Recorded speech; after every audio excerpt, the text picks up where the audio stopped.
Good morning. अस्सलाम वालेकुम जी। Rising Pakistan में आपको कहेंगे खुश आमदीद। मेरे साथ है मोहम्मद शोएब जो कि बहुत बेचैन है आपको गुड मॉर्निंग कहने के लिए। नहीं, हम सब बेचैन होते हैं आपको गुड मॉर्निंग कहने के लिए, क्योंकि ज़ाहिर है हमें दिन का आगाज करना होता है। हमारा दिन का आगाज तो आप सबसे होता है, आप सबसे बातें करके होता है, अपने शो से होता है, अपने सेट से होता है, यानी राइजिंग पाकिस्तान से होता है। एब्सोल्युटली। सो कभी कभी ये होता है सबीन कि हमारी जो सुबह होती है या हमारा जो पहला थॉट होता है वो किसी कोटेशन से हो सकता है, किसी को देखकर हो सकता है, किसी की बात सुनकर हो सकता है। सुबह सुबह हमने एक कोटेशन पढ़ी है ना, किसी की शर्ट के ऊपर लिखी हुई थी, लिखा हुआ था जी अपर के ऊपर लिखा हुआ था जी थिंक लेस लिव मोर। वाह क्या बात। वो समझ नहीं आई इस बारे में। उनको भी नहीं आई। बस पहन ली। अच्छा ये होता है कभी कभी आप शर्ट लेने जाते हैं, आपको पसंद आ जाती है, या हुडी या पर कुछ भी लेने जाते हैं, इसमें कुछ लिखा होता है, आप कहते हैं इट लुक्स नाइस, तो आप वो ले लेते हैं। लेकिन फिर आप बाद में सोचते हैं, कोई आपको सोचने पे मजबूर करता है कि इस पे तो कुछ लिखा हुआ था, क्या आपने इस पे फोकस किया? Think less, I mean why इतना कम क्यों सोचना है आपने? सोचना तो चाहिए, सोचना बड़ा अच्छा होता है। सोचेंगे तो कुछ करेंगे, सोचेंगे तो आगे बढ़ेंगे। सोचना बहुत जरूरी होता है, इट गिव्स यू एनर्जी। लेकिन आगे तो बढ़ना लेकिन ही हुआ ये कि जब मैंने उनसे कहा कि क्या लिखा हुआ है, मैं इस पे बात करूंगा, तो उन्होंने मुझे आगे से धमकी दे दी। उन्होंने कहा अगर आपने ये बोला तो मैं कल आपको काजू नहीं खिलाऊंगा। मुझे वैसे कुछ लोगों की जिंदगियों पे ना बाज़-औक़ात बहुत रश्क आता है, मतलब मुझे बड़ी खुशी होती है उनको देख के। हम कहते हैं अच्छा इनकी जिंदगी हो तो ऐसी हो, नौकरी हो तो ऐसी हो, तो वो भी एक बात होती है, कुछ करना ही ना पड़े। नहीं आप उनके बारे में ये ना कहें, वो जबरदस्त काम करते हैं। नहीं मैं उनके बारे में बात नहीं कर रही, और आस-पास के लोगों की बात कर रही हूं। आस-पास की बात हो रही है। नहीं सारे जो है वो काम कर रहे होते हैं, वो हम उनको तंग करते हैं। हमारी टीम है, बिल्कुल ऐसा ही है, हमारी टीम है। लेकिन थिंक मोर एंड लिव मोर, दोनों चीजें बहुत इंपॉर्टेंट है। आज के कोटेशन जो हमने सोचा कि आप सबसे जरूर शेयर करें कि बाबा जी, सबीन बाबा जी फरमाते हैं think more and live more. Think more and live more, क्या बात है। बिल्कुल कल को हम शर्ट्स पे लिखवाएंगे think more live more Sabeen बाबा जी ब्रैकेट में, कॉमर्स में। मैं बाबा जी, ये बाबी बस छोड़ें आप तो। अच्छा वैसे जिस तरह बंदों को कहते हैं बाबा जी, तो खातून को क्या कहते हैं? खातून को कुछ नहीं कहते ना, ये तो देखें खातून को कुछ कह ही नहीं सकते। अच्छा दिस इज, ये तो बात आपके बिल्कुल ठीक है। बुढ़िया तो नहीं कहते। नहीं हम देखें यही तो बात करते हैं शोएब, जब भी कोई बात, ये जो डीपली रूटेड मिसोजिनी की हम बात करते हैं ना, वो ये आप अपने जनरल किसी गुफ्तगू में देखें, जब हम कहते हैं कि अच्छा उसने वो किया होगा, वो कर रहा होगा, हम अमूमन एक जेंडर को ये मैं एक जनरल बात कर रही हूँ, आप सब भी आप ऑब्जर्वेशन देखें, this is how it is कि हम अक्सर ये बात करते हैं कि वो करता होगा।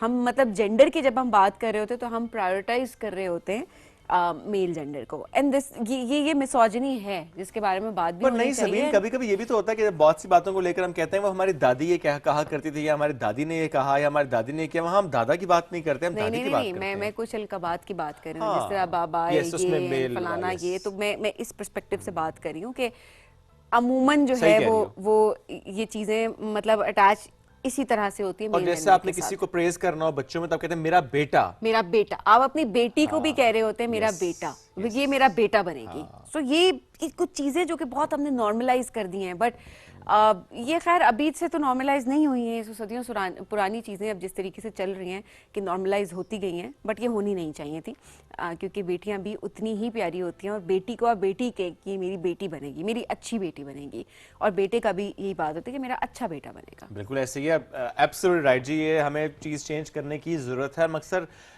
इवेंट्स में भी देखते हैं ना कि अगर किसी लड़की को हम प्रेस करने की बात करें, या उसके हवाले से हमको बात करें, या उसको एज अ एग्जांपल पेश करें कि अच्छा इसने ये किया, सो उसमें वो खुद भी अगर आके बात करेंगे तो कहेंगे कि मेरे वालिद साहब he is proud of me, वो कहते हैं तुम मेरा बेटा हो, तो उस पर हमें बात करनी पड़ती है कि no, why he said that, या why he is saying that to you, कि बेटा हो, व्हाई नॉट बेटी।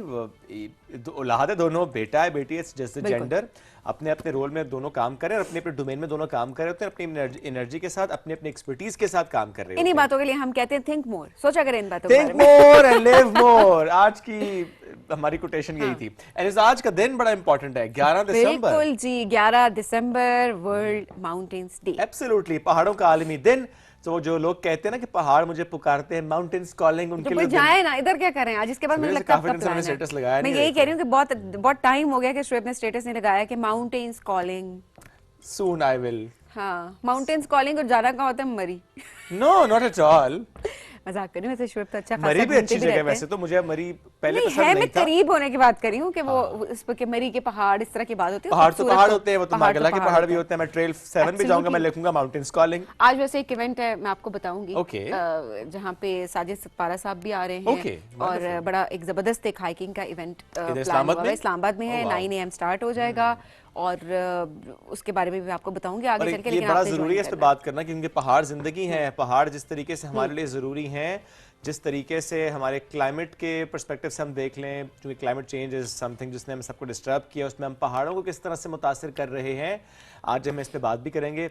पहाड़ जो कि एक चट्टान है, लेकिन वो चट्टान कमज़ोर हम कर रहे हैं, उस पर भी बात करेंगे। एनवायरनमेंट को प्रोटेक्ट करें। Yes. अच्छा, पुरानी चीज़ों से निकलें। मैं यही बात करती हूँ कि देखें, जो आज की जनरेशन है नए आइडियाज़ लेकर आती है, नई चीज़ें आती हैं, उनको अडेप्ट करें प्लीज़। ये जो मैं लिटरली टीवी पे भी बैठ के अक्सर मैं देख रही होती हूँ कि बुढ़े बाबे बैठे होते हैं और वो बात कर रहे होते हैं। मैं सोच के पर्सपेक्टिव से ये बात कर रही हूँ, ओके फाइन, सोच के पर्सपेक्टिव Okay. से बात कर रही हूँ कि Okay. वो एक अपनी सोच के साथ हमें अडेप्ट करना बहुत ज़रूरी है, कि नई जनरेशन आई है उसको एक्सेप्ट करें। ये बहुत इंपॉर्टेंट है कि आप एक्सेप्ट करें, ना कि ये कि आप एक चीज़ को बोलोगे अच्छा जी वो फलानी चीज़ ऐसी, तो वो फलानी चीज़, वो दौर और वो दौर, अब वो दौर भी चला गया। नई चीज़ों को अडेप्ट करें, अपने इन्वायरमेंट को भी प्रोटेक्ट करें। आज ही मैं सुबह एक जगह पे सुन रही थी कि जी किताब से बहुत दूरी हो गई है, अलमिया है, सानेहा है, इस तरह के अल्फाज इस्तेमाल हो रहे थे। तो मैं ये सोच रही थी कि हम क्यों इतने हार्श वर्ड्स यूज़ करते हैं, क्यों? मतलब एक किताब का दौर ज़रूरी नहीं है कि एक चीज़ जब मेरे एक टैब पे मुझे अवेलेबल है, मेरे फ़ोन पे मेरे पास अवेलेबल है, वो सारी इन्फॉर्मेशन मुझे मिल रही है। एआई का दौर है, चैट जीपीटी का दौर है, मैं क्यों किताब खोलूं और उस किताब को पढूं? अगर मेरा इंटरेस्ट नहीं है, जिसका इंटरेस्ट है वेल एंड गुड, जिसका नहीं है, आपने इन्फॉर्मेशन गेन करी है, आप ऐसे भी गेन कर सकते हैं, क्यों आपने दरख्त काटने हैं? इमेजिन कुछ सालों बाद जब वो न्यूरल लिंक है, वो क्या चिप की बात जो होती है, बस लगा दी तो जाएगी, आप सब कुछ कहेंगे आ अच्छा ये तो जाएगा। सर्च करते थे, ये तो चैट जीपीटी ये यूज तो करते पढ़ते थे। तो बदलते हुए वक्त के साथ आपको आपको जाना चीजें पड़ता है। बदलनी बहुत जरूरी हैं। और यहाँ और पे इसी अच्छा कहा कि बहुत हार्श वर्ड्स इस्तेमाल नहीं करने चाहिए। अलमिया, सानेहा, बहुत सानेहा है।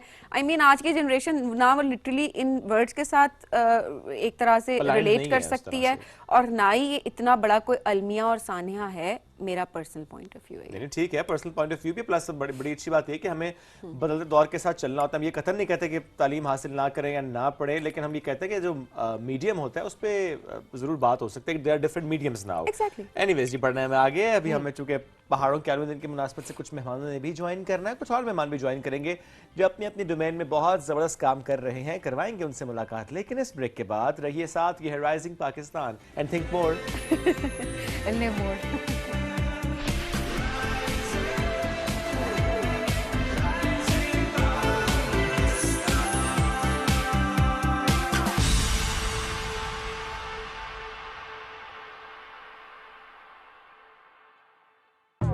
I Chester, yes, let's go.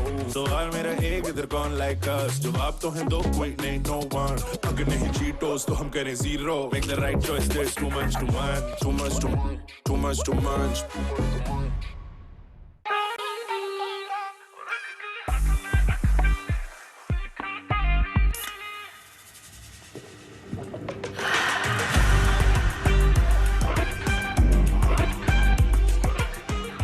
From Nestle. हम हैं सुल्तान आजम, उम्मत मोहम्मदी के रहनुमा, अल सुल्तान इब्ने सुल्तान सुलेमान खान। अगर तुम बारबरोसा को जिंदा पकड़कर ले आए यहाँ, तो इन सिक्कों का निस्फ हिस्सा तुम्हारा हो जाएगा अमीरुल बहर। तो ये सुल्तान मौसम के मंसूबों से भी वाकिफ हो सकते हैं। दारुल हुकूमत में कोई जासूस मौजूद है। हमले के लिए तैयार हो जाओ। बिस्मिल्लाह।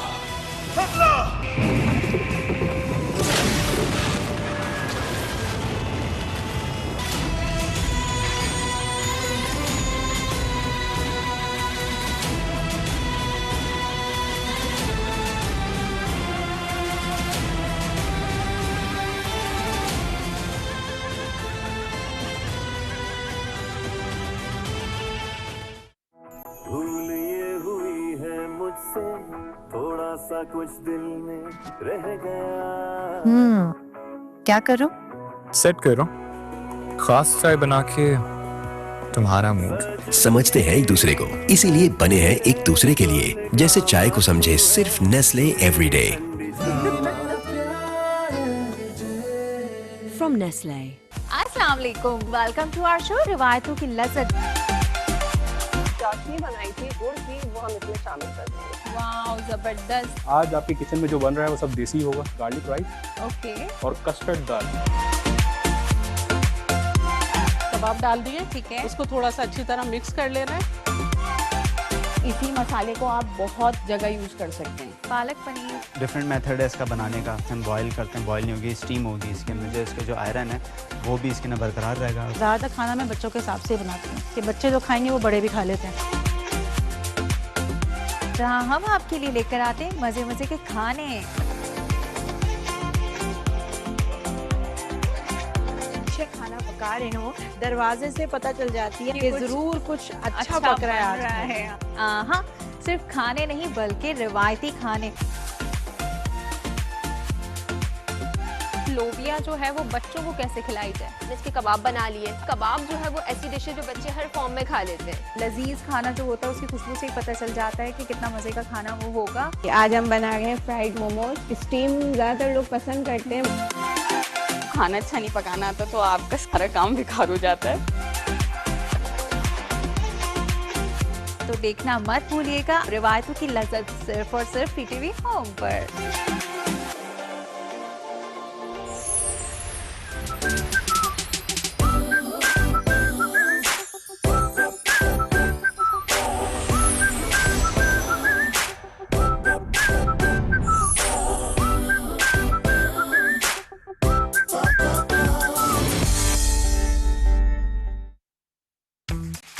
रोशनियों से जगमगाते इस स्टेज पर अब आवाजें नहीं कहानियां गूंजेंगी। Meet the Sweet 16, the Super 16, the Final 16. ये वो स्टेज है जब ख्वाबों को मिलता है mic. 16 reasons to watch, 16 stories, one stage. अब बात सिर्फ गाने की नहीं, ये है हिम्मत, जज्बे और एतमाद की आजमाइश। गाला राउंड है, गला तो देखना पड़ेगा, ऐसे तो नहीं जाने देंगे। लेकिन अब फैसला सिर्फ जजेस का नहीं, पूरे पाकिस्तान का है। 16 hopes, 16 dreams, top 16. देखना मत भूलिएगा पाकिस्तान आइडल गाला राउंड, जहां आवाज ही नहीं जज्बा भी बोलता है।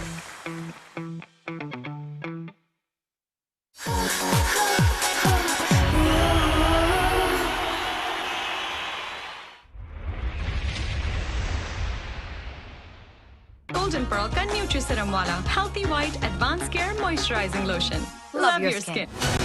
कहानी लिखने वालों ने किस खूबसूरती के साथ दूसरी मर्तबा हम दोनों भाइयों आमने सामने ला खड़ा किया। मेरे बेटे ने बड़े अरमानों से मुझे भेजा था यहाँ से, मैं उसे क्या जवाब दूंगा। जिस ख्वाहिश को आप लेके बैठे हैं भाई साहब, मैं भी इसी ख्वाहिश को लेके बैठा हूँ। मुज़फ्फर के लिए वो मेरा रिश्ता मांगने आई है। मेरा अकल नहीं है उनको। उन्होंने इनकार किया है, लेकिन कोई ना कोई तो बुराई होगी। जैसे उनका बेटा किसी रियासत का शहजादा होगा जिससे शादी के लिए मैं यूं मान जाऊंगी। तुम्हारी बेटी को खुद पर एतमाद नहीं, गुरूर है गुरूर। भूल जाओ हाशिम, भूल जाओ। नहीं छोड़ूंगा।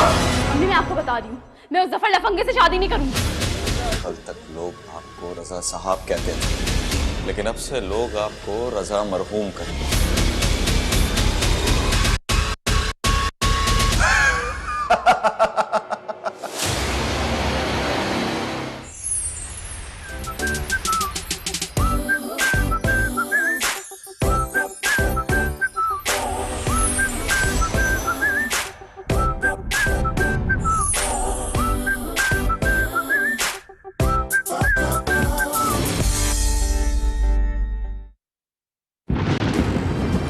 इलाहुल आलमीन, तेरी राह के मुजाहिद खैरुद्दीन के लिए आसानियां पैदा फरमा।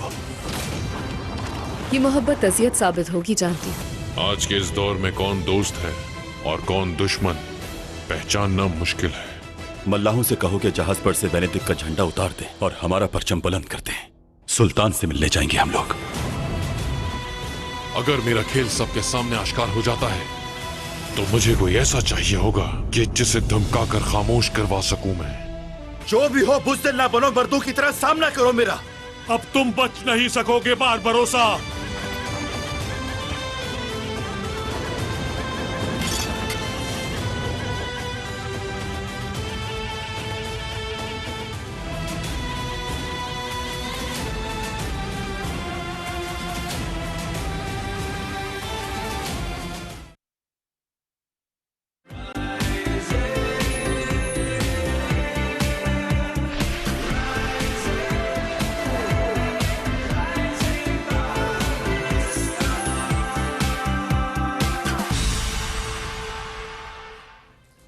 Welcome back. पहाड़ों का आलमी दिन या पहाड़ों से मोहब्बत करने का आलमी दिन, क्या कहूँ तो बेहतर है? दोनों चीजें बहुत बेहतर हैं। और मैं कहूंगी कि ये जो दूसरी वाली बात है ना, मोहब्बत करने का आलमी दिन, ये बहुत इंपॉर्टेंट है कि पहाड़ तो मौजूद है लेकिन शायद हम उस तरीके से उनको वो इम्पोर्टेंस नहीं दे पा रहे, वो प्यार नहीं दे पा रहे जिसके वो मुस्तहिक। एब्सोल्युटली ऐसा ही है। और जब हम पाकिस्तान की बात करते हैं, ये कहना कितना अच्छा लगता है, आप कितना फैसिनेट करते हैं जी, पाकिस्तान इज ब्लेस्ड, हमारे यहाँ चोटियाँ हैं, हमारे यहाँ पोटेंशियल है, हमारे यहाँ जिस तरीके से हम अगर नॉर्थ की तरफ जाएं और वहाँ पे जो पूरी लैंडस्केप होती है वहाँ की, इट्स ब्यूटीफुल, और हम पूरी दुनिया से लोगों को अट्रैक्ट भी कर रहे होते हैं, उसकी हमारी कोशिश भी होती है। और समर में अगर हम देखें तो पूरी दुनिया की जो आप बात करें, पूरी दुनिया से टूरिस्ट जो हैं वो आ रहे होते हैं, माउंटेन सर कर रहे होते हैं, स्पेशली K2 की अगर बात की जाए, वो सर करने आए हुए होते हैं। लेकिन आज जरा हम बात इस हवाले से भी करेंगे कि ठीक है, बहुत सारे लोग फॉरेन टूरिस्ट हैं या हम हैं, जब हम जाते हैं पहाड़ों पे तो हम उनको किस तरीके से वापस छोड़ के आते हैं, ये बड़ा जरूरी है। किस हालत में हम उनको देखते हैं और किस हालत में हम वापस आते हैं। क्या हम उनको प्रोटेक्ट करने के लिए वहाँ पर जाते हैं, या हम एक तरीके से हम कहते हैं ना कि कुछ चीज़ें हिडन स्पेसेस होती हैं, हिडन प्लेसेस होती हैं, लेकिन ऑब्वियसली जब आप वहाँ पर जाते हैं तो उसके बाद जो उस जगह का हाल होता है वो फिर हम सब देखते होते हैं। एब्सोल्युटली, एक नॉर्मल जगह होती है ना, वहाँ पे एक इंफ्रास्ट्रक्चर आपका होता है, चलो वहाँ पे ट्रैश अगर है तो वो मैनेज हो रहा होता है, समहाउ आप लोग कर रहे होते हैं, बट वो भी गलत है। लेकिन एक ऐसी जगह नहीं, जब हम पहाड़ों की बात करें, K2 बेस कैंप की बात करें, क्योंकि वहाँ पे बहुत ज़्यादा काम होता है, आप खुद भी क्लीन अप ड्राइव पे गई थी एक दफ़ा, सो वहाँ पे अगर कचरा नजर आए तो आपको दुख और तकलीफ थोड़ी ज़्यादा होती है। मैं हैरान इस बात पे हुई वहाँ पे कि टेंट्स, क्योंकि लोग जब लगाते हैं वहाँ पे, वो टेंट्स अपने अक्सर वो छोड़ के चले गए, वजन कम हो जाएगा, कुछ वजन कम हो जाएगा, वजन कम हो जाएगा, ये टेंट खराब हो गया उस टाइम पे, उस लिहाज से जरूरत नहीं रही इस चीज की, या जो टिन फूड लेके टिन्स आपने फेंक दिए, दैट्स द पॉइंट। प्लास्टिक लेकर गए हुए, पानी की बोतलें लेके गए हुए, वो सारी वहां पर फेंक दी कि अच्छा वापस कैरी कौन करेगा, किस तरीके से लेके जाएंगे जी, सामान ज्यादा हो जाएगा। लिटरली बेस कैंप के ऊपर आपको अच्छा खासा कचरा नजर आता है, और आप जब चुनना शुरू करें इतने एक्सट्रीम वेदर में तो आपको समझ आती है कि ये हमने कर क्या दिया। एब्सोल्युटली ऐसा ही। तो आज हम इस दिन की मुनासबत से बात भी करेंगे। हम प्रोग्राम में ज्वाइन किया एक ऐसी शख्सियत ने जो वैसे तो डेंटल प्रोफेशन से मुंसलिक हैं, बट शी लव्स माउंटेन्स। वो जिस तरह से पहाड़ों की तरफ जाती हैं तो उनके लिए हम कह सकते हैं कि mountains call them as well, call her as well. Doctor Shehreen ने हमें ज्वाइन किया है, उनको वेलकम करते हैं। डॉक्टर शहरीन जाहिद खान, अस्सलाम वालेकुम एंड गुड मॉर्निंग। वालेकुम अस्सलाम। आज का दिन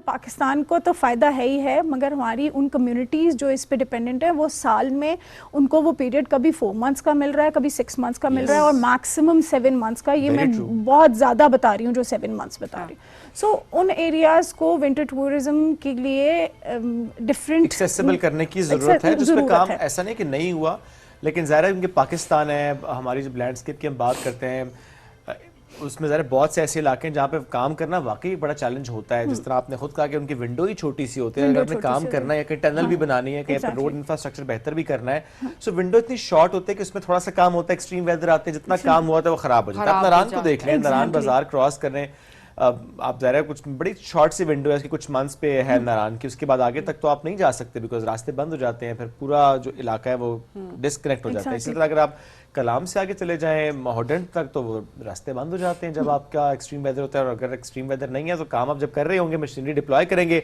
जब अभी आपका आधा काम नहीं होगा तो है एक्सट्रीम वेदर आ गया। हमने जब तक हमें पता चला कि विंटर टूरिज्म का पोटेंशियल है, तब तक एक्सट्रीम वेदर्स आना शुरू हो, तब तक विंटर हमसे रूठ गया। विंटर ने कहा कि चलें बस। अब देख रहे हैं विंडोज थोड़ी श्रिंक हुई है। इस दफा लकीली टाइमली स्नोफॉल हो गई थी। हम लोग अभी जब बरीला पे भी गए थे, that was few months ago, तो वो हम नहीं एक्सपेक्ट कर रहे थे अगले दिन स्नोफॉल हो जाएगी। जिस दिन हमने जाना था उससे पिछले दिन स्नोफॉल थी। तो आप प्रिपेयर्ड नहीं थे snowfall? we were not prepared for that snowfall, but we enjoyed it क्योंकि फर्स्ट डे की जरा उतनी मुश्किल नहीं होती, but at the same time जो आपका विंटर सीजन है आप उसको बहुत अच्छे से मैक्सिमाइज कर सकते हैं, क्योंकि जैसे स्विट्जरलैंड में है उन लोगों का भी टेरेन एक्सट्रीम हो जाता है विंटर में, बट वो फिर भी हाँ वहाँ पे फिर भी जो है ये वाली सिचुएशन हो जाती है। सही बात है। सो इसी तरह आप बाकी काफ़ी कंट्री से, एक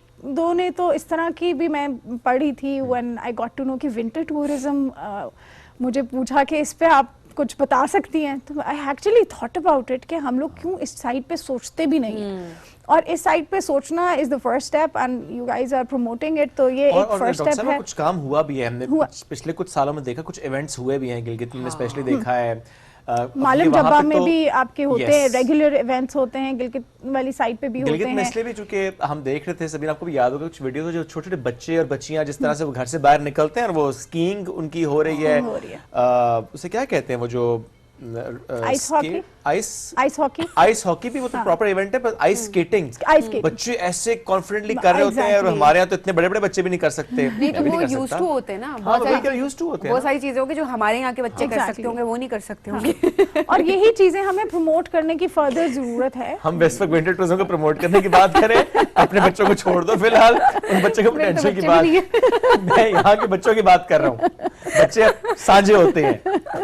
वही मैं बात कर रही हूँ, बच्चे तो एक जैसे होते हैं वहाँ के बच्चों के। लेकिन अब ये देखें ना सबीन की जिस तरह की आइस स्केटिंग का पोटेंशियल हमारे पास है कि छोटी एज से बच्चे ट्रेन होते हैं, और इवेंट्स भी हुए हैं कुछ हमने देखा है वहाँ पे। लेकिन हाँ, अब अगर कहीं पे इवेंट की प्लानिंग हो रही हो और जिस तरह सबीन ने कहा कि विंटर्स रूट गए हैं, उस तरह की स्नोफॉल ही ना हो तो फिर चीजें खराब हो जाती हैं। अभी एक कहीं पे आई वाज रीडिंग कि आइस होटल बनाते हैं वो एवरी विंटर, आइस की वो प्रॉपर क्यूब्स बनाते हैं, उससे पूरा होटल क्रिएट करते हैं, और फिर दैट्स बिगेस्ट अट्रैक्शन।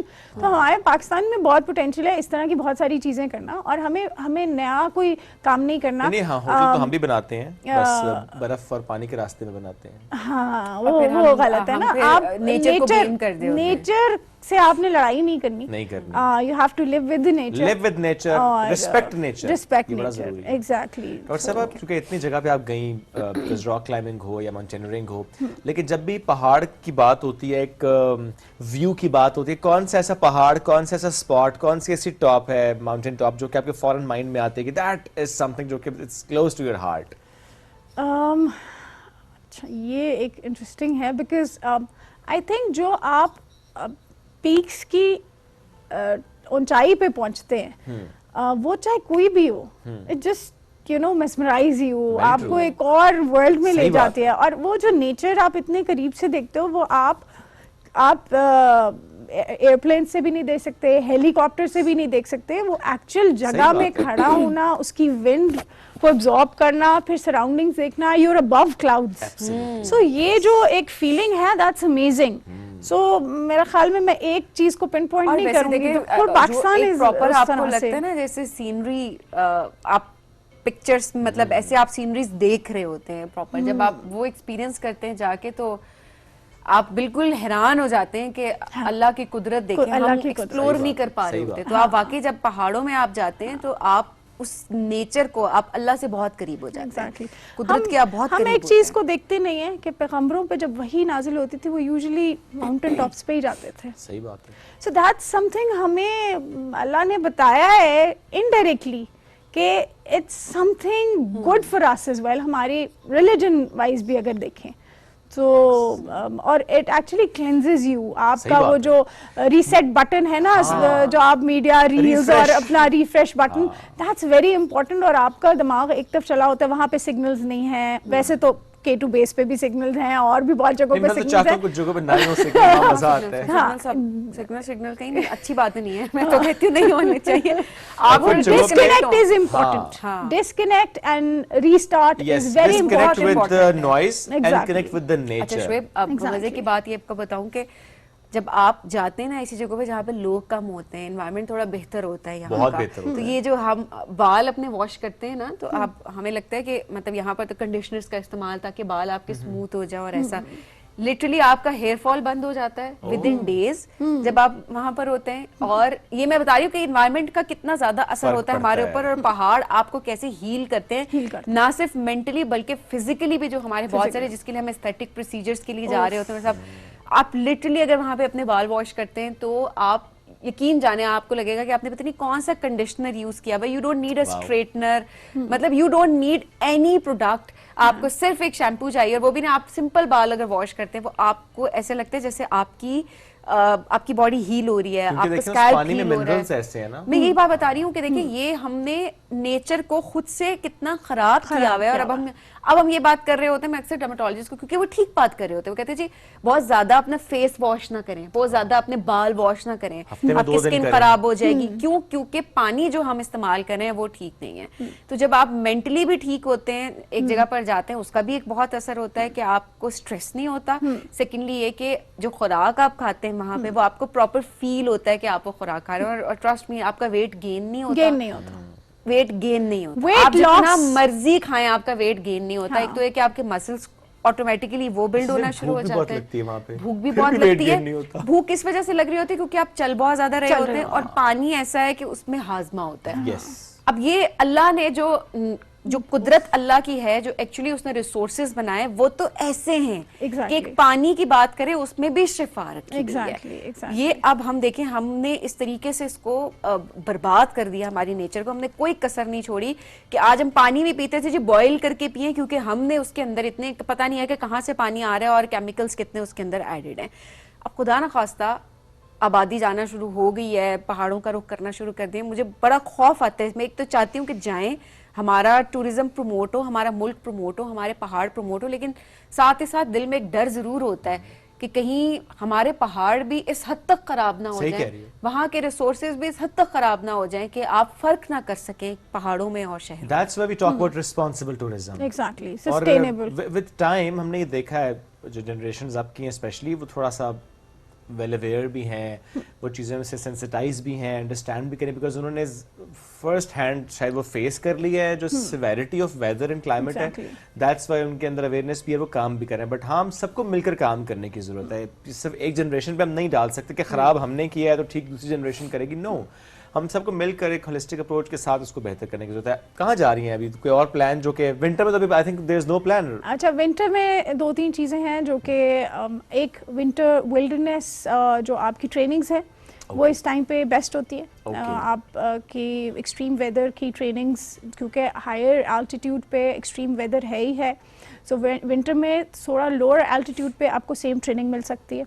सो ये आप इंटरनेशनली भी टूरिस्ट अट्रैक्ट कर सकते हैं by showcasing all that on the media. फिर सेकेंडली विंटर में जो आपकी है रॉक क्लाइंबिंग, आप थोड़ा वही बात है, लोअर एल्टीट्यूड पे आपको बहुत हाई एल्टीट्यूड पे नहीं जाना, रॉक क्लाइंबिंग आप कर सकते हैं, उसमें कोई हिल्डरनेस नहीं है। उसके अलावा कोपाईमाई से रिलेटेड अगर किसी ने कोई स्किल सीखनी है, विंटर विल्डरनेस एक चीज़ है बट बहुत सारी स्किल्स इन्वॉल्व हैं उसमें, तो winter is the best time to mimic that environment. और वो पाकिस्तान में ऑलरेडी हो रहा है, but I think it should be promoted more, और ये हमारी चीज़ इम्प्रूव करेगी। विंटर के साथ आप कॉम्बिनेशन में देखें तो आपके पास गवादर और वो वाली साइड भी है, सो वो कॉम्बिनेशन में जब आप इंटरनेशनल टूरिस्ट को सब कुछ एक ही उसमें पैकेज में दें, जिसमें आप ये भी दे रहे हैं कि वो विंटर साइड पे भी एक्सपीरियंस कर सकते हैं, ट्रेनिंग से लेके वैसे भी एक्सपीरियंस अच्छा है। हमारी तो लोअर एल्टीट्यूड भी लोग बहुत सारी कंट्रीज के हाईएस्ट माउंटेन से भी ऊपर है, सही बात है, ठीक है, तो वो एक्सपीरियंस उनके लिए वैसे ही एक एक्सेप्शनल है। फिर विंटर में आप लोअर प्लेन्स में लाहौर वाली साइड पे चले जाएं, वहाँ उन्होंने कितना अच्छा प्रिजर्व किया हमारा कल्चर, हमारा फूड। इसी तरह मुल्तान है, आपका इस साइड पे आ जाएं तो जितना भी म्यूजियम्स हैं हमारे, या मतलब बहुत सारे एरियाज हैं, वो कॉम्बिनेशन में हम करें। फिर हम साथ में ये कहेंगे कि बहुत सारी countries are working on medical tourism and dental tourism. Pakistan में तो इसका भी बहुत पोटेंशियल है। पाकिस्तान में बहुत पोटेंशियल है, आपके बहुत सारे डॉक्टर्स, बहुत लोग बाहर जा रहे हैं, no doubt about it, but still हमारे बहुत अच्छे डॉक्टर्स हैं, हमारी सारी ट्रीटमेंट्स हो रही हैं, up to date treatments Pakistan में अवेलेबल हैं at fraction of cost. Yes, आप देखें जिस तरह बहुत से ममालिक से एक ट्रेंड है कि अगर आपने हेयर ट्रांसप्लांट कराना है तो पूरा जहाज भर के टर्की जा रहा होता है। अगर आपने कोई एस्थेटिक की चीज, आप कोरिया की तरफ, वहाँ का वीजा जरा मुश्किल है, बट लोग जा रहे होते हैं। सो पाकिस्तान जिसका पोटेंशियल है, आपके पास यहाँ पे चीजें बहुत ज्यादा कम प्राइस में हो जाती हैं, वो डेंटल हो, दीगर प्रोसीजर्स हो, तो why not to work on that particular line के जहाज भर के पाकिस्तान आ रहे हो और फिर यहाँ पर आके इलाज हो. That should be promoted at every level. Absolutely, yes. Dr. Shireen, thank you very much for joining us. It's great having you on this particular day, especially. लेकिन आज का दिन ऐसा है कि इसमें पहाड़ों की जितनी बात की जाए कम है, जितनी सैर की जाए कम है. मेरा ख्याल है सैर पे चलते हैं. ओके, हम दोनों नहीं जा सकते, शो कर रहे हैं, वर्चुअल सैर कर लेते हैं. Let's take you the tour of mountains.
सुबह 8 बजे से 9 बजे तक की नशरियात के लिए हमारे साथ ताउन किया है Cheetos, Colgate Palmolive Pakistan limited, Engro fertiliser company, Nestle Pakistan limited. एक साल का होते ही इसकी शरारतें और भी बढ़ती जा रही हैं। लेकिन इस सब में इसकी हिफाजत और सही ग्रोथ मेरे लिए सबसे ज्यादा अहम है। नेस्ले रिसर्च सेंटर स्विट्जरलैंड ने 1 से 3 साल के बच्चों के लिए स्पेशली डिजाइन किया नेस्ले नीडो 1+, जिसमें मौजूद इजाफी न्यूट्रिएंट जो बच्चों की इम्यूनिटी, पेट के डिफेंसेस, बोन्स और मसल्स की डेवलपमेंट को सपोर्ट करे। इसीलिए तुम्हारे हर बढ़ते कदम पर नीडो और मेरा प्यार हर पल साथ फ्रॉम नेस्ले। जोंग की monthly social and YouTube offer से पाएं 20 GB डेटा, 500 जोंग मिनट्स और 100 अदर नेटवर्क मिनट्स। सब कुछ मिले सिर्फ 550 रुपए के डिस्काउंटेड रेट में। अभी डायल करें *6001#। Too much to munch, too much to munch, too much to munch. आया चेस्टर, yes let's go. 2 दूनी 2 4 चांद मेरा क्रंच, फ्लेवरफुल चिप्स चीटोस करे मंच, मजे भरपूर कभी नहीं रुकते, कभी सीन रखूं टाइट कभी बर्स्ट करे पफ। सो यार मेरा एक इधर कौन लाइक अस, तुम आप तो हैं दो कोई नहीं नो वन, अगर नहीं चीटोस तो हम करें zero. Make the right choice, there's too much to munch. Ocean safari है मजा तो जारी है, too much to munch. मिले जो बाइट वो बाइट सब पे भारी है, too much to munch.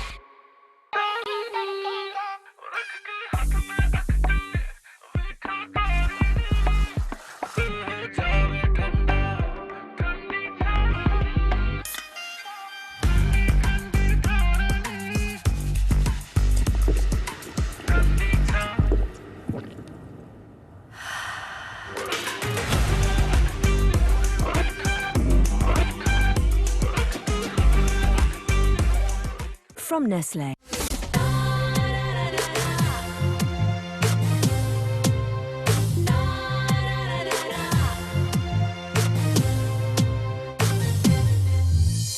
जो थी अनकही, जो थी अनसुनी, जिंदगी फिर भी रवां, सितारों का जहां,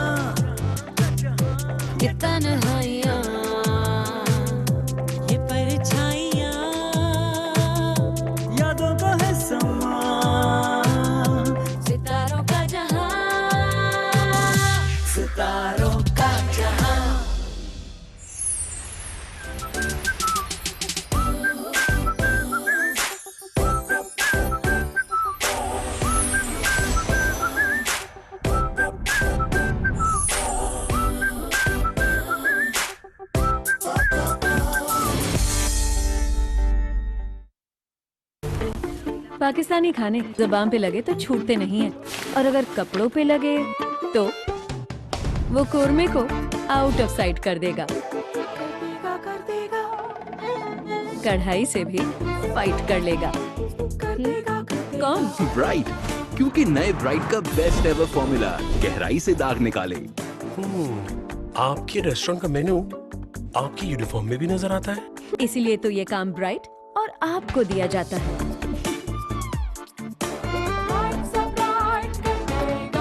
एंग्रो यूरिया और जबरदस्त यूरिया से जीतो नई नवेली गाड़ी। अपना कूपन कोड, नाम, शहर और शनाख्ती कार्ड नंबर 9986 पर SMS करें। जितनी ज्यादा बोरियां उतना ज्यादा जीतने का मौका। भूल ये हुई है मुझसे, थोड़ा सा कुछ दिल में रह गया। क्या करो? सेट करो, खास चाय बना के तुम्हारा मूड। समझते हैं एक दूसरे को, इसीलिए बने हैं एक दूसरे के लिए। जैसे चाय को समझे सिर्फ Nestle everyday. From Nestle.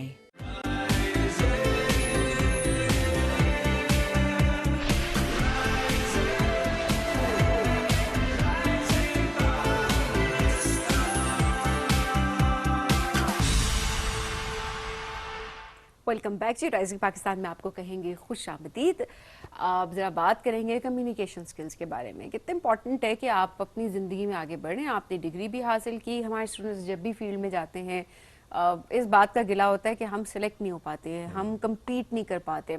It's because उनके अंदर कम्युनिकेशन स्किल्स डेवलप नहीं उन्होंने की होती हैं, at the same time leadership skills भी नहीं होती। अपने आप को सही तरह प्रेजेंट भी नहीं कर पाते। प्रेजेंट भी नहीं कर पाते कि आपने प्रेजेंट करना है कि हाँ आप, एक तो ये कि आपको काम आता है, लेकिन आपको इंटरव्यू फेज से आप गुजरेंगे तो आप कुछ आगे काम करके प्रैक्टिकली दिखाएंगे।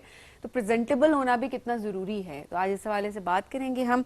हमारे साथ इस वक्त मौजूद है जी प्रोफेशनल डेवलपमेंट ट्रेनर है, एंटरप्रेन्योर है हुमैरा मुमताज़ साहिबा। अस्सलाम वालेकुम हुमैरा साहिबा, कैसी हैं आप? ठीक, अल्हम्दुलिल्लाह, थैंक यू। आप कैसे हैं? आप बिल्कुल ठीक, बहुत शुक्रिया हुमैरा साहिबा प्रोग्राम में हमें ज्वाइन करने के लिए। ये क्या अब भी हमारे स्टूडेंट्स जो हैं वो लैक कर रहे हैं ये वाली स्किल्स? क्योंकि हम अब तो ट्रेंड है कि बात होती है कम्युनिकेशन स्किल्स के ऊपर, लीडरशिप स्किल्स के ऊपर, एजुकेशन सिस्टम हमारा काफी बेहतर होता दिखाई दे रहा है, बट क्या अभी भी हम लैक कर रहे हैं इन 2025? मेरा ख्याल में अभी ही हम लैक कर रहे हैं। बिकॉज इसलिए क्योंकि आप आज से 20 साल पहले कंपेयर करें तो हमारे पास लिमिटेड नॉलेज होता था जिसमें हम फोकस कर सकते थे और बहुत क्लियरली उसको अंडरस्टैंड करते थे और उसको डिलीवर भी करते थे। आजकल इतना ज़्यादा नॉलेज हो गया है कि एक स्टूडेंट के लिए हर चीज़ को कोप अप करना और फोकस करना बहुत डिफ़िकल्ट हो गया है। तो आजकल ही बेसिकली प्रॉब्लम है, क्योंकि आपको पता है कि जैसे कि सोशल मीडिया का दौर है ये आजकल का, तो सारी कम्युनिकेशन थ्रू सोशल मीडिया ही हो रही होती है। जो पर्सनल जो स्किल्स हैं वो आप जब जाते हैं किसी से बात करते हैं तो आप उस तरीके से बात ही नहीं कर सकते, क्योंकि सब चीज़ें चैट पे हो रही होती है। बहुत से लोग जो कि चैट पे तो आपको लगता है कि बहुत कॉन्फिडेंट है, प्रेजेंट कर रहे हैं, अपना बात कर रहे हैं, लेकिन द मोमेंट इन पर्सन चीज हो तो ऑपोजिट निकलती है। वो बिल्कुल ऑपोजिट निकलती है, क्योंकि they are so used to of silent communication के होते हैं कि वो बस साइलेंटली कम्युनिकेट कर रहे होते हैं। फिर ऐसे जो बच्चे हैं जब वो जाते हैं प्रोफेशनल लाइफ में तो उनको बहुत से प्रॉब्लम फेस करना पड़ते हैं, क्योंकि उनको वो गैप उनके थ्रू आउट रहता है। मैं ये बात कर रही हूँ, जेनजी की बात कर रही हूँ, बिकॉज हम कहते हैं ना कि बड़े तेज़ होते हैं, आपने जिस तरह से सारा डिस्क्राइब किया उन लोगों को, लेकिन professionally they are not groom to that of Gen Z नहीं ग्रूम, Gen Z and Gen Alpha. अब तो जेन अल्फा भी आ गया है। अच्छा, आई फील लाइक थोड़ा सा मैं इससे मुत्तफिक नहीं होंगी, बिकॉज हमने देखा है कि जेन जी और जेन अल्फा वो अब इन ट्रेंड्स के साथ भी चल रहे होते हैं। एजुकेशन सिस्टम भी बेहतर हो गया है जिसमें उनको बताया जाता है, पढ़ाया जाता है, प्रेजेंटेशन होती है, टीचिंग मेथड्स बहुत डिफरेंट हो गए। तो मुझे पर्सनली जो मैंने एक्सपीरियंस किया वो ये कि Gen Z, Gen Alpha, they know how to present themselves. लेकिन वो आपका पर्सनल एक्सपीरियंस है ना। आप जनरली आप ब्रॉडर पर्सपेक्टिव में देखें, ऑफिसेस में, ऑर्गेनाइजेशन में जाएंगे तो आप देखेंगे चीज़ें जो हैं उस तरीके से इम्प्लीमेंट नहीं हो पा रही हैं। बिकॉज इसलिए क्योंकि उनके पास इतना ज़्यादा नॉलेज हो गया आजकल के जो जनरेशन के बाद को उनको उस तरह प्रॉपरली डिलीवर ही नहीं कर पा रहे। एक स्किल होते हैं, देखिए जिस तरह हमने शुरू में कम्युनिकेशन स्किल की बात की थी, अब कम्युनिकेशन के स्किल के हवाले से हमें ये जानना बहुत ज़रूरी है कि कम्युनिकेशन का मतलब सिर्फ बोलना ही है। आपका क्या ख्याल है कि कम्युनिकेशन जो है it's all about talking talking talking exactly communication is not all about talking, it's about listening also. Communication का साइकिल जो है तभी कंप्लीट होता है जी, लिसनिंग वाला इशू तो जी जी। तो मैं इस पर्सपेक्टिव से बात कर रही हूँ कि कम्युनिकेशन तभी कंप्लीट होगी जब आप एक्टिव लिसनर होंगे, वो साइकिल तभी कंप्लीट होगा। अच्छा, डोंट यू थिंक कि अब जो हमारे सीनियर्स हैं, हम मिलेनियल्स की अगर बात करें, जनरेशन एक्स की अगर बात करें, मुझे ऐसा लगता है कि वो भी गैप फिल नहीं करना चाहते एक लिहाज से। आप ऑफिसेज में जाएं, मिलेनियल्स हैं, अब आप जेन जी हायर कर रहे हैं, वो काम कर रहे हैं वहां पर जाके। अल्फा तो खैर अभी बहुत ही छोटी है, लेकिन मुझे ऐसा लगता है कि शायद ये फ्लेक्सिबिलिटी जो है वो हमारे सीनियर्स को भी दिखानी है, बिल्कुल, सो दैट उस गैप को फिल किया जा सके। अब ऐसा नहीं कि सिर्फ सुना जाए, और एक्सपीरियंस बहुत अच्छी बात है कि एक्सपीरियंस है, बट नया नॉलेज जो है जब एक जनरेशन लेकर आ रही है, तो उस गैप को भी फिल करना हमारे लिए, और एक्सेप्टेंस भी बहुत इंपॉर्टेंट है। जी बिल्कुल, आपका बिल्कुल बात, आई एग्री विद यू।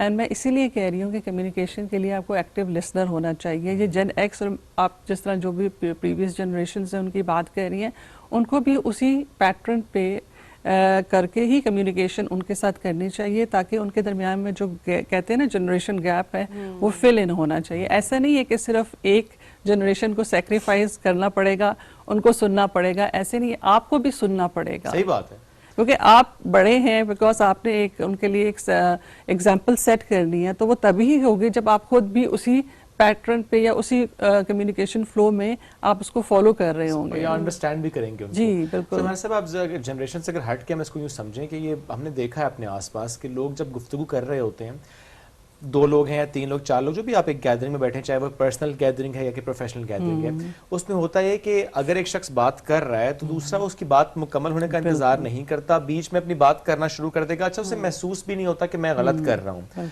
वो बस बोलना शुरू कर देगा। यहाँ से एक बात आ रही है, मुकम्मल जुमला नहीं हुआ, यहाँ से बात एक और चलेगी। सो ये क्यों है? क्या हमारी ट्रेनिंग नहीं है, अंडरस्टैंडिंग नहीं है, दिमाग का कोई फ्लॉ है, क्या है ये? नहीं, बिल्कुल आप बिल्कुल सही कह रहे हैं, और आपने बिल्कुल उसी यानी कि पॉइंट पे आप आए हैं कि एक्चुअली कम्युनिकेशन के डिफरेंट स्टाइल्स होते हैं, जिसके लिए अवेयरनेस होना बहुत ज़रूरी है। लोगों को पता चलना चाहिए कि आपने कौन सा स्टाइल अडॉप्ट किया हुआ है। जिस तरह आप देखें, अगर हम कम्युनिकेशन के पैसिव स्टाइल की बात करें, तो उसका ये मतलब होता है कि आप जब बात कर रहे होते हैं तो आप सरेंडर कर रहे होते हैं। आप कहते हैं अच्छा चलें आप बता दें, मैं गलत हूँ आप बता दें। तो वो जो कॉन्सेप्ट होता है उस स्टाइल का, वो होता है कि आई लूज यू विन, ठीक है ना। सो दूसरा वाला जो स्टाइल होता है वो होता है पैसिव एग्रेसिव होता है। पैसिव एग्रेसिव का ये मतलब होता है कि आप भी जो है ना कह रहे हैं कि इस बात को कि ठीक है, लेकिन दूसरों को भी आप इख्तियार दिला रहे हैं, लेकिन दूसरों को भी आप ये कह रहे हैं कि हाँ तुम भी गलत हो, मैं तो गलत ही हूँ लेकिन तुम भी गलत हो, ठीक है ना।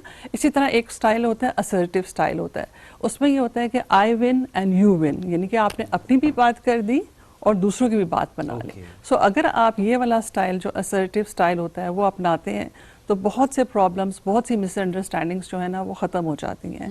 क्योंकि आपने जिस तरीके से बात की कि लोग जब बात कर रहे होते हैं तो बीच में वो पूरी कोशिश करते हैं कि अपना पॉइंट ऑफ व्यू दे दें, और लोगों का परसेप्शन भी यही बना हुआ है कि हम जो है ना अगर कोई बात यानी कि लॉजिकली एंड करेंगे तो हम विनर होंगे।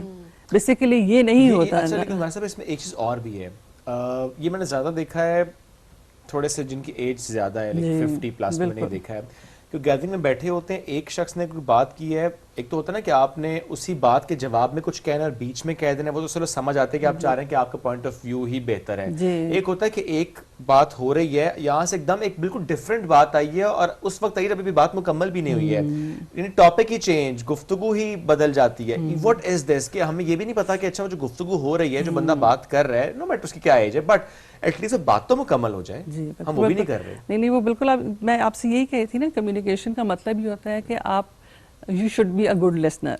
यस। लेकिन जब आप अच्छे लिसनर होंगे तो आपका वो जो आप कह रहे हैं ना, ये जो प्रॉब्लम है ये बिल्कुल ही ख़त्म हो जाएगा। अच्छा, गुड लिसनर में भी हम कहते हैं कि सिर्फ चुप करके सुनना ही होता है, ऐसा नहीं होता, क्योंकि आपने अंदर से भी अपने आप को खामोश करना होता है और अंडरस्टैंड करना होता है। सो इससे हम एक्टिव कितनी गहरी बात है, अंदर से खामोश होना, कि आप अंडरस्टैंड करें, अब्सॉर्ब करें, ये नहीं कि आप प्रिटेंड तो करें, आप सुन रहे हैं, लेकिन पूछे मैंने क्या कहा तो आप ब्लैंक हो जाएंगे। बिल्कुल, इसलिए क्लास में आपके दिमाग इतना तेजी से चल रहा है कि आप ना तो सही तरीके से सुन पा रहे हैं और आपको समझ भी नहीं आ रहा और आप बोले जा रहे हैं। मैं आपसे यही बात कर रही हूँ ना कि जो जेन जी का यही प्रॉब्लम है कि उनके पास इतना ज्यादा नॉलेज और दिमाग में इतनी चीजें चल रही होती है, बहुत तेजी से प्रोसेस कर रहा होता है कि वो एक्टिव लिसनर नहीं होते हैं। सोशल मीडिया, बिकॉज़ इतनी वो रील्स का जो दौर आ गया, आपका दिमाग ट्रेन हो गया। बिल्कुल बिल्कुल, वन वे ऑफ कम्युनिकेशन ने डिस्टर्ब कर दिया, साइकिल ने डिस्टर्ब कर दिया। बिल्कुल ऐसा ही है। तो वो यही प्रॉब्लम होते हैं जिसकी वजह से जो है ना वो हम ये समझते हैं कि दूसरा बंदा जो है हमें इम्पोर्टेंस नहीं दे रहा या हम जो है उसको इम्पोर्टेंस नहीं दे रहे, तो फिर मिसअंडरस्टैंडिंग और गैप आ जाते हैं। फिर इस तरह ये चीजें जो है ना, फिर अगर आप प्रोफेशनल लाइफ में जाएंगे तो वहाँ पे जो प्रॉब्लम्स है ना अराइज होंगे। और आई थिंक बहुत शुरू से ही इसको डील करना चाहिए, छोटे बच्चों के लेवल से। बिल्कुल, इनके बच्चों को ट्रेन किया जाए उस हिसाब से। अच्छा, वर्क कल्चर कितना बदल चुका है, ऑफिस का जो कल्चर है, एनवायरनमेंट है, वो वक्त के साथ कितना बदलते हुए आप देख रही हैं? इससे पहले हम देख रहे होते थे कि मेंटल हेल्थ के बारे में तो बात भी नहीं होती थी ऑफिस में कि ठीक है आपके घर में मसला है तो प्लीज अपने घर छोड़ के आए, ये बैगेज ये बर्डन लेके ना आए। बट समहाउ हमने देखा कि लोग सफर करते थे कि वो काम भी डिलीवर करें, प्रोडक्टिविटी भी नहीं बढ़ रही होती थी। अब ये मैंने देखा है ट्रेंड के बॉसेस पूछते हैं, ट्रेनिंग्स होती हैं, बातचीत होती है, सेशंस होते हैं, ब्रेक्स होते हैं, अब लीडर्स होते हैं। एग्जैक्टली, कितने ये एक शिफ्ट आपने देखा है? जी नहीं, अब तो माशाल्लाह से अब मैं इस पॉइंट ऑफ व्यू से अगर हम देखें, क्योंकि अगर लोग इसका देखें सोशल मीडिया के नुकसानात और फ़ायदे दोनों होते हैं। फ़ायदे ये हुए हैं कि लोगों को अवेयरनेस हो गई है, और अवेयरनेस से ये हो गया कि लोगों को बहुत सी चीज़ें खुद से पता चल गई हैं। पहले तो हमें ऑब्वियसली पूछना पड़ता था और उसकी ट्रेनिंग लेनी पड़ती थी, लेकिन अब हर चीज़ इतनी एक्सेसिबल है through YouTube and social media कि हम ईजीली जो है ना वो चीज़ें लर्न कर पाते हैं। और बहुत से ऑर्गेनाइजेशन के मसाइल मेरा ख्याल में इसीलिए हल हो जाते हैं बिकॉज हमने वो चीज़ें रील्स की फॉर्म में, शॉर्ट्स की फॉर्म में, वीडियोस की फॉर्म में इतनी ज़्यादा देखी होती हैं। लेकिन फिर भी मैं समझती हूँ कि प्रैक्टिकल ऑन ग्राउंड इन चीज़ों को इम्प्लीमेंट करना भी बहुत बड़ी बात होती है। आपने अब्जॉर्ब तो कर लिए, बट आपने उसको प्रैक्टिस कब किया है? प्रैक्टिस से ये सब चीज़ें आती हैं। जिस तरह लीडर आप तब बनते हैं, आप कहते हैं ना कि लीडरशिप स्किल होने चाहिए। लीडरशिप स्किल के लिए ये नहीं ज़रूरी होता कि लीडर ही हो, लीडरशिप के लिए ज़रूरी होता है कि आप जो है लीडर बन कर दिखाएं, in the form of understanding, in the form of communication skill, in the form of negotiating skills. ये सारी चीज़ें आपके अंदर होनी चाहिए, then you will become a leader for that. Very true. अच्छा, और ऐसे में वो जो बच्चों की पर्सपेक्टिव से हम बात कर रहे थे, कैसे ट्रेनिंग कराई जा सकती है बच्चों की? क्योंकि आजकल हम देखते हैं बच्चों को, फॉर एग्जाम्पल मैं अपने घर में देख लूँ अपने बच्चों के साथ, मैं एक बात कर रहा हूँ तो बच्चे फोकस नहीं करते। जी, रुक के, बैठ के या खड़े होके बात नहीं सुनेंगे, ध्यान किसी और तरफ है, हाथ में कोई और चीज़ है, जा किसी और तरफ रहे हैं, दिमाग में कुछ और चल रहा है, आप कुछ और पूछ रहे हैं, जवाब कुछ और आ रहा होता है। You need something? जी, I need tissue paper. Okay जी, प्लीज टिश्यू मंगवा लीजिए गेस्ट के लिए। और इसमें हमारा सब ज़ाहिर है ये बड़ा इंपॉर्टेंट है कि बच्चों की ट्रेनिंग करने के लिए हमें खुद पता हो कि हमने क्या करना है, ये बड़ा ज़रूरी है। जी, बच्चों की आप कह रहे हैं ट्रेनिंग के लिए खुद पता होना ज़रूरी होना चाहिए, बिकॉज इसलिए क्योंकि बच्चों की जो थ्रू आउट जो है वो बच्चे तो सीख ही रहते हैं ऑब्वियसली, लेकिन फोकस नहीं हो पाते। जिस तरह मैंने पहले भी आपसे बात की थी, तो बच्चों को जो है ना फोकस होना चाहिए, स्पेसिफिक होना चाहिए, उनका जो प्रॉब्लम है उसको आइडेंटिफाई हमने करना चाहिए, करना बहुत इंपॉर्टेंट है, सो दैट उनके बारे में बात की जा सके, उनके साथ डिस्कस किया जा सके। But the point is it's quite challenging, I believe कि आप बच्चों को बेसिकली उस ट्रेंड के लिहाज से लेकर चल सके उनकी, क्योंकि हमारे दिमाग डिफरेंट चल रहे हैं, बच्चों का दिमाग डिफरेंट तरीके से ऑपरेट कर रहा है। सो उस लिहाज से उस पेस को मैच करना, मैं कहूँगी पेरेंटिंग जो मैं कहती हूँ ना कि अब बड़ी चैलेंजिंग हो गई है, तो वो एक्चुअली चैलेंजिंग हो गई है। और इसमें कसूर किसी का भी नहीं है, बिकॉज एक इतना जनरेशनल गैप शुरू एकदम से आया है कि यू डोंट नो कि आप किस तरीके से उसको मैनेज करें, but somehow we have to manage करना पड़ेगा हमारे साथ। Thank you very much for joining us today, it's great having you जी। बहुत शुक्रिया। नाज़रीन, में क्विकली ब्रेक की तरफ बढ़ना है, ब्रेक से वापस आएंगे, रहिए हमारे साथ। ये है rising Pakistan.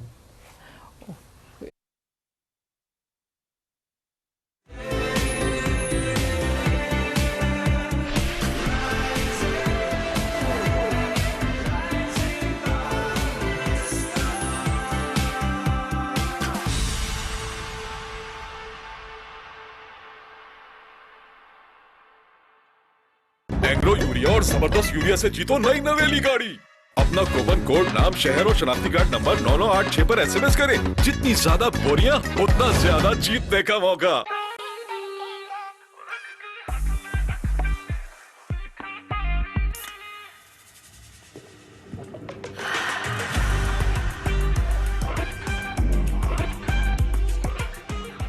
from Nestle.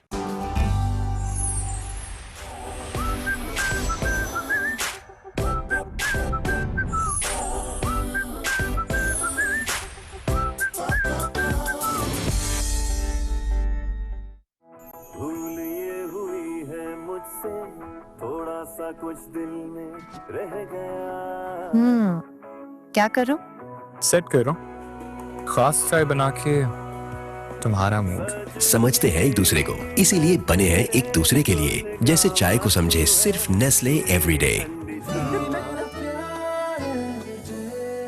From Nestle. 1 साल का होते ही इसकी शरारतें और भी बढ़ती जा रही हैं। लेकिन इस सब में इसकी हिफाजत और सही ग्रोथ मेरे लिए सबसे ज्यादा अहम है। नेस्ले रिसर्च सेंटर स्विट्जरलैंड ने 1 से 3 साल के बच्चों के लिए स्पेशली डिजाइन किया नेस्ले नीडो 1+, जिसमें मौजूद इजाफी न्यूट्रिएंट जो बच्चों की इम्यूनिटी, पेट के डिफेंसेस, बोन्स और मसल्स की डेवलपमेंट को सपोर्ट करे। इसीलिए तुम्हारी हर बढ़ते कदम पर नीडो और मेरा प्यार हर पल साथ। From Nestle. रोशनियों से जगमगाते इस स्टेज पर अब आवाजें नहीं, कहानियां गूंजेंगी। Meet the Sweet 16, the Super 16, the Final 16. ये वो स्टेज है जब ख्वाबों को मिलता है mic. 16 reasons to watch, 16 stories, one stage. अब बात सिर्फ गाने की नहीं, ये है हिम्मत, जज्बे और एतमाद की आजमाइश। गाला राउंड है, गला तो देखना पड़ेगा, ऐसे तो नहीं जाने देंगे। लेकिन अब फैसला सिर्फ जजेस का नहीं, पूरे पाकिस्तान का है। 16 hopes, 16 dreams, the top 16. देखना मत भूलिएगा पाकिस्तान आइडल गाला राउंड, जहां आवाज ही नहीं जज्बा भी बोलता है।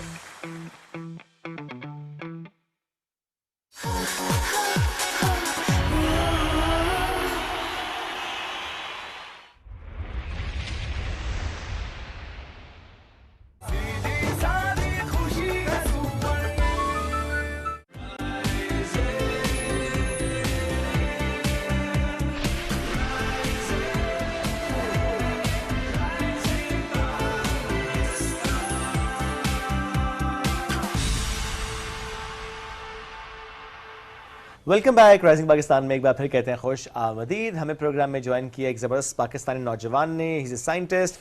इस वक्त वो ऑक्सफोर्ड में ज़ेर तालीम है, DPhil कर रहे हैं, उसके 3rd ईयर के तालिब इल्म है। जो जिन लोगों को DPhil का नहीं पता उनको लिए बता दें कि मैं और सभी ने पढ़ रहे थे इससे मुतालिक। हम जिसको PhD कहते हैं ऑक्सफोर्ड में उसको DPhil कहा जाता है। इन्फॉर्मेशन फॉर अस।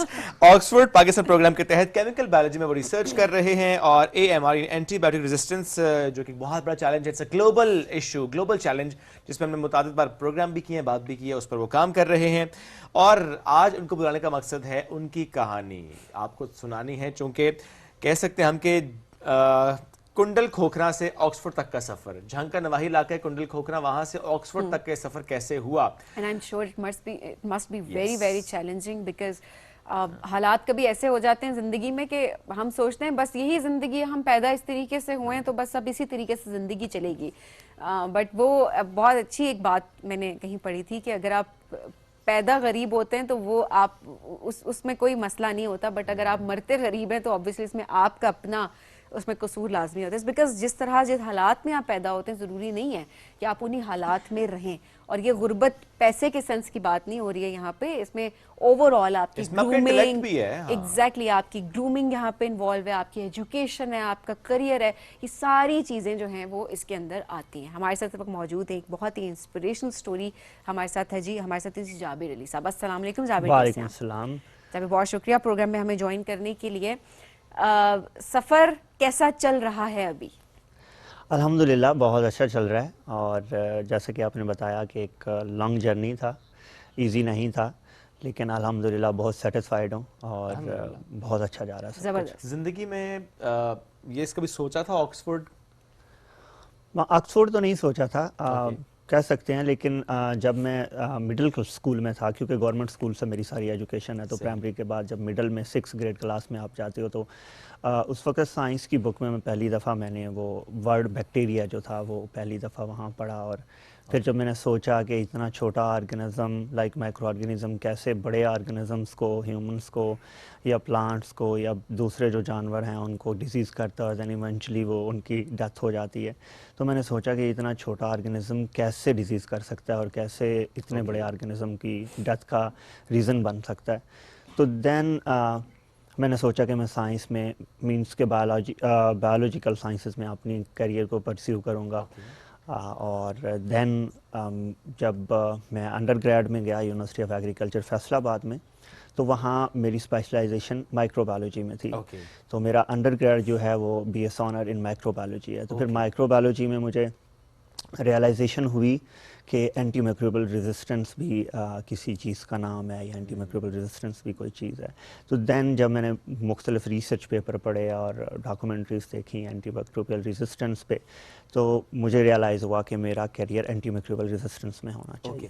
थोड़ा सा बताएं कि चूँकि आप देखें आप DPhil यानी PhD के लेवल पे आप माशाल्लाह पहुँचे हुए हैं, सो आप क्या कर रहे हैं? एक होता ना कि अब 6th क्लास है, बैक्टीरिया को पढ़ना समझना, उसके बाद इतना आगे तक पहुंचना, तो अभी क्योंकि देखिए AMR पे तो काम हो रहा है, दुनिया भर में हो रहा है, हमने कई सेगमेंट्स किए हैं, क्या डिफरेंट आप कर रहे हैं? आपकी सोच क्या है? किस तरीके से आप इसमें आगे बढ़ रहे हैं? जी, जो मेरा काम है वो बेसिकली हम इंजाइम्स को स्टडी करते हैं, बैक्टीरियल फिजियोलॉजी के जो एंजाइम होते हैं जो बैक्टीरियल सर्वाइवल के लिए बहुत इंपॉर्टेंट है, उन एंजाइम को स्टडी करके उनके मैकेनिज्म को देख के उनका कैसे वो एंजाइम के नेटवर्क्स क्या हैं, या उनके प्रोटीन इंटरेक्शंस क्या हैं, उन एंजाइम के सबस्ट्रेट्स क्या हैं, और फिर उसकी बैक्टीरिया की लाइफ में इंपॉर्टेंस क्या है, और अगर हम उन एंजाइम्स को बाइंड कर दें लाइक ड्रग्स से, तो क्या वो नोवेल ड्रग टारगेट खत्म हो जाए? जी जी जी, वंडरफुल। और इस पे काम दुनिया भर में भी नहीं हुआ? हो रहा है काम दुनिया काम में। हो रहा है। जिस लैब में मैं काम करता हूँ वो ऑक्सफोर्ड की बहुत अच्छी लैब है। और नहीं, हमें कुछ सक्सेस मिली है अभी तक इसी पर्सपेक्टिव से? कुछ एंटीबायोटिक्स जो कि पहले रेजिस्टेंस आ रही थी उनके हवाले से, लेकिन अब वो रेजिस्टेंट नहीं है?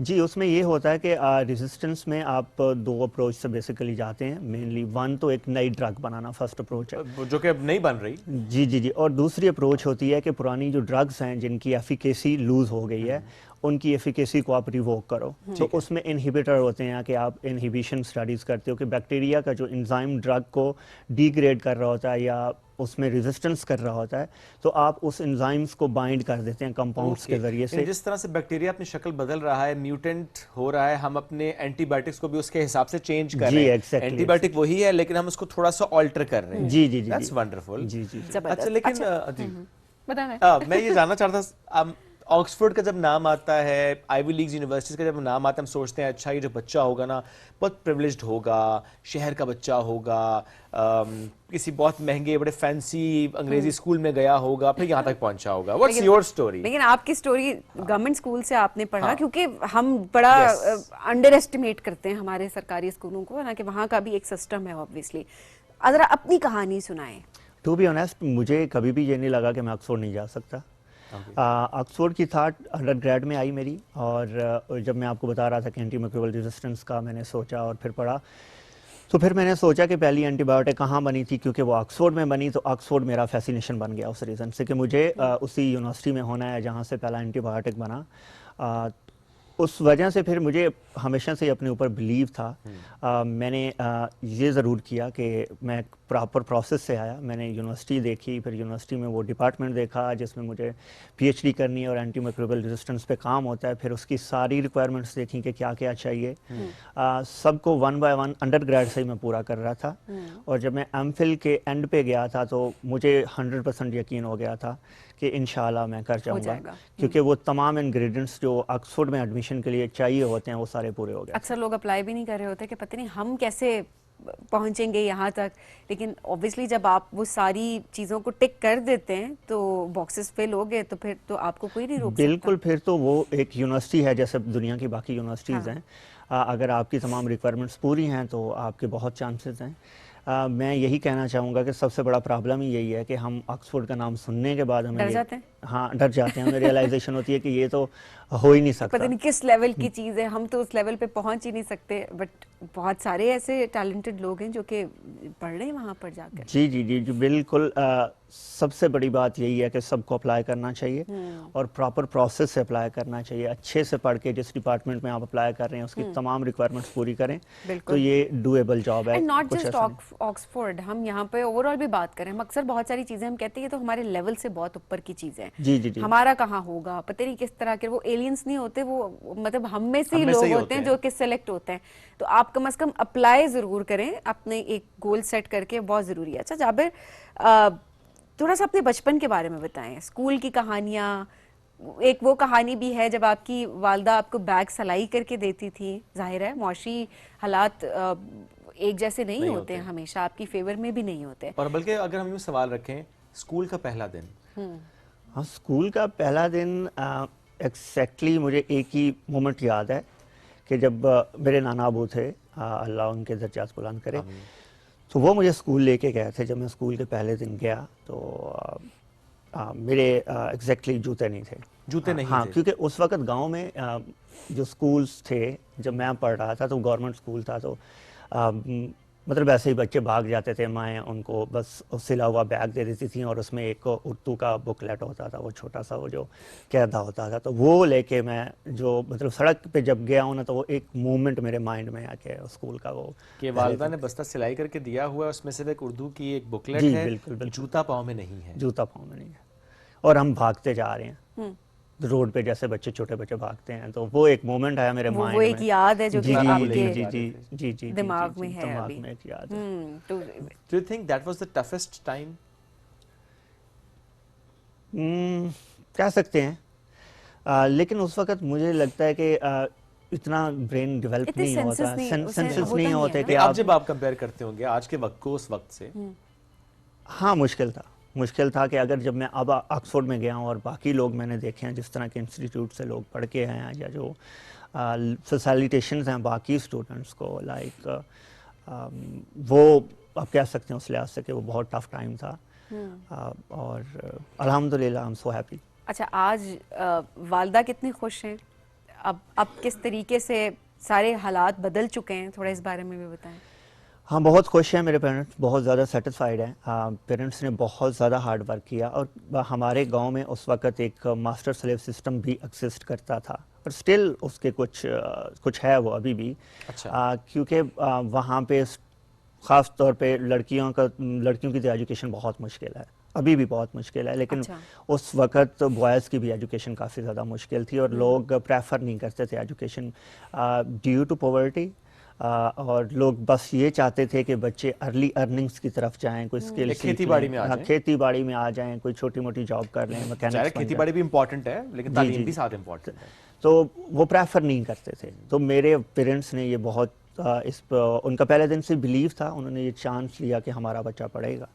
और जब मैं फिर ऑक्सफोर्ड में गया तो उनके लिए एक लाइफ चेंजिंग मोमेंट थी।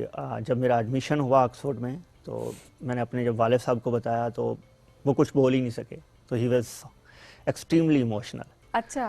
तो अल्हम्दुलिल्लाह वो बहुत खुश हैं। और जाबिर, आप कितने बहन भाई हैं? हम 3 बहन भाई। 3 है, और बाकी भी इसी तरीके से पढ़ रहे हैं जिस तरह आपने कंटिन्यू रखी स्टडीज? हाँ, मैं पढ़ रहा हूँ, मेरा छोटा भाई भी पढ़ रहा है। मेरी सिस्टर की एजुकेशन नहीं हुई क्योंकि इसी वजह से मैंने पहले भी मेंशन किया कि वहाँ पे लड़कियों की एजुकेशन अभी भी पॉसिबल नहीं है, क्योंकि हम दोनों बहन भाई थोड़ा हमारी एजेस में बहुत कम फ़र्क था एज में, और उस वक़्त मुझे भी अवेयरनेस नहीं थी, कोई स्कूल नहीं था लड़कियों का, तो that is why she could. अब देखो, हमने आपसे पूछा था ना स्कूल का पहला दिन, तो फिर आप बताएं ऑक्सफोर्ड का पहला दिन, आपके अपने इमोशंस। वालिद साहब भी खुश हैं, आप खुश होते हैं, जाते हैं, but the moment you entered in Oxford, what was that feeling? Oxford में मैं जब गया तो क्योंकि ऑक्सफोर्ड का जो रेडक्लिफ कैमरा है ना, वहाँ एक लाइब्रेरी है ऑक्सफोर्ड की मेन, जो आइकॉनिक बिल्डिंग है, तो मैं उसको जब पाकिस्तान में होता था तो उसको गूगल की स्क्रीन के ऊपर अक्सर मैं देखता था और वहाँ से मुझे मोटिवेशन आती थी बहुत ज़्यादा। तो जब मैं वहाँ गया तो सबसे पहली चीज़ मैंने वो देखी। तो जब मैंने उसको देखा तो एक बंदे को जैसे नहीं लगता कि ये झूठा, मैं यहाँ नहीं हूँ, तो मैंने 2-3 दफ़ा अपने आप से पूछा कि वाकई मैं हूँ, मैं खड़ा हूँ, इधर ही खड़ा हूँ। तो like it was very emotional moment के जब आपकी ज़िंदगी एक बहुत लंबे अरसे से आप एक स्पेसिफिक बैकग्राउंड से आ रहे हैं और फिर आप ड्रीम करते जा रहे हैं, ड्रीम करते जा रहे हैं, ड्रीम करते जा रहे हैं और वो दिन आता है कि जिसके लिए आप ड्रीम कर रहे हो, तो लाइक इट वाज कि जैसे ज़िंदगी की हर चीज़ इंसान को मिल गई हो। अच्छा जाबिर, क्या मुश्किल हुआ वहाँ पर कंपैटिबिलिटी डेवलप करना बाकी स्टूडेंट्स की तरह, उनकी पेस को मैच करना? इट्स बिकॉज मैं, क्योंकि आपने खुद बताया फैसिलिटेशंस उनके पास काफ़ी नहीं हैं, बहुत सारे वहाँ पर ऐसे स्टूडेंट्स होंगे जो कि प्रिविलेज्ड होंगे, डिफरेंट बैकग्राउंड से हैं, एंड देन आप की कोई बहुत हम ये नहीं कहेंगे जो हम यहाँ पर कहते हैं ना कि एलीट एजुकेशन जो हमारे यहाँ समझी जाती है, और फिर जाकर उस क्लासरूम में बैठना जहाँ पर तमाम लोग मौजूद हैं, उनकी नॉलेज बहुत डिफरेंट है आपसे, लैंग्वेज बैरियर भी बाज़-औक़ात होता है। क्या इस तरह के डिफरेंसेस भी आपने फेस किए हैं, आपने उसको ओवरकम कैसे किया? पहली बात तो ये है कि ये कोई इतना बड़ा डिफरेंस नहीं है, ये है हल्का सा है, लेकिन जब आप एक इन्वायरमेंट में चले जाते हैं, स्पेसिफिक इन्वायरमेंट में, तो एटलीस्ट आप जब मास्टर्स कर चुके होते हैं तो पहले से ही आप बहुत कुछ सीख गए होते हैं। लैंग्वेज का बैरियर है, आप उस तरह से इंग्लिश नहीं बोल सकते जिस तरह से बाकी स्कूल्स के बच्चे LGS या बीकानेर या एचईसन के बच्चे बोलते हैं, आपका वो एक्सेंट नहीं होता, लेकिन आप आसानी से इंग्लिश बोल सकते हैं, आप उस कल्चर को अडाप्ट कर लेते हैं। इनिशियली आपको थोड़ा मसला ज़रूर होता है कि बहुत सी चीज़ें आपके लिए डिफरेंट होती हैं कि आप 180 डिग्री डिफरेंट लाइफ पे चले गए हो, और फूड डिफरेंट है, कल्चर डिफरेंट है, लोगों के बोलने के एथिक्स डिफरेंट हैं, लेकिन आप अडाप्ट कर लेते हैं। ये अडाप्ट कर लेते हैं विद इन फ्यू मंथ्स। कोई ऐसी बड़ी चीज़ नहीं है। And with in a month मैंने तो लोगों को देखा वो एडजस्ट होते हैं बड़े उस तरीके से। ये अच्छा, मैं सवाल इस वजह से भी मैंने रखा है क्योंकि अक्सर होता है ना, हम नहीं जा रहे होते ऐसी, हम अपने कंफर्ट जोन से बाहर नहीं निकल रहे होते, हमें डर लगता है कुछ ऐसी जगहों पे जाने से कि हम कहते हैं अच्छा जी हमसे बहुत ऊपर लेवल के लोग वहाँ पर है, और ये हमारे दिमाग में होता है। आपका लेवल वही होता है जो आप सेट करते हैं और आपका नॉलेज आपके पास है। और लैंग्वेज की जब हम बात कर रहे होते हैं, हम अक्सर ऐसे इवेंट्स में नहीं जा रहे होते जहाँ पर हम कहते हैं वो इस एक्सेंट अंग्रेज़ी बोलने वाले लोग वहाँ पर होंगे तो हम कैसे उसको मैच करेंगे। ये चीज़ें मैटर नहीं करती। अंग्रेज़ी एक लैंग्वेज है और उसको अगर आपको इस हद तक आती है सिर्फ कि आप you are able to communicate and that's it, इसके अलावा कोई इससे बड़ी कोई बात नहीं होती। ये उन स्टूडेंट्स का कॉन्फिडेंस हम बिल्ड करें जो कि डर जाते हैं, जो कि कहते हैं पता नहीं क्या होगा नए एनवायरनमेंट में जाके। Literally with in couple of weeks आप उन्हीं बच्चों जैसे ही होते हैं, इनफैक्ट आप उनमें भी शाइन कर रहे होते हैं बिकॉज आपके अंदर आगे बढ़ने की जुस्तजू है। एग्जैक्टली आप में इमोशन ज़्यादा होते हैं, आप में मोटिवेशन ज़्यादा होती है, और सबसे बड़ी बात है यही कि जब आप अपने डर से निकल जाते हैं, अपने कंफर्ट जोन से बाहर निकल जाते हैं, तो आधा तो आप जीत गए हैं। बेशक ऐसी है, क्योंकि अगर डर में रहेंगे तो आप खेलेंगे नहीं, अगर खेलेंगे नहीं तो जीतेंगे नहीं। तो ना जीतने का मतलब है कि आप हार गए हैं। हार गए। हम अक्सर अपने मेहमानों से एंड पे मैसेज लेते हैं नौजवानों के लिए, अपने ऑडियंस के लिए, बट आपसे मैं चाहूँगा कि हम मैसेज आपके वालिदैन के लिए लें। Anything you want to say to your parents? That's your camera. मैं अपने पेरेंट्स को सबसे पहले तो उनका थैंक यू बोलना चाहूँगा, क्योंकि जिन हालात में, जितने मुश्किल हालात में, क्योंकि वो ख़ुद भी पढ़े लिखे नहीं थे, अगेन उनका जो बिलीव था एजुकेशन पे, और जितने मुश्किल हालात मेरे माँ बाप ने देखे मुझे यहाँ पहुँचाने के लिए, तो ये सारा क्रेडिट उनको जाता है। और thank you so much again. Jabir, thank you very much for joining us today. It's great having you. So proud of you माशाल्लाह, जिस तरीके से आपकी अपनी कहानी है जो कि बहुत ज़्यादा मोटिवेट करती है हम सबको कि किस तरीके से आप यहाँ से ऑक्सफोर्ड तक पहुँचना। फॉर दैट मैटर बहुत से लोग हम देखते हैं जो कि मुश्किलात में घिरे होते हैं, बट वो हिम्मत नहीं हारते। वो कहते हैं कि नहीं, हमें हिम्मत करनी है, हमें आगे बढ़ना है, मुश्किलात आएंगी, चैलेंजेस आएंगे, लेकिन हमें उनसे आगे निकलना है, आगे बढ़ना है।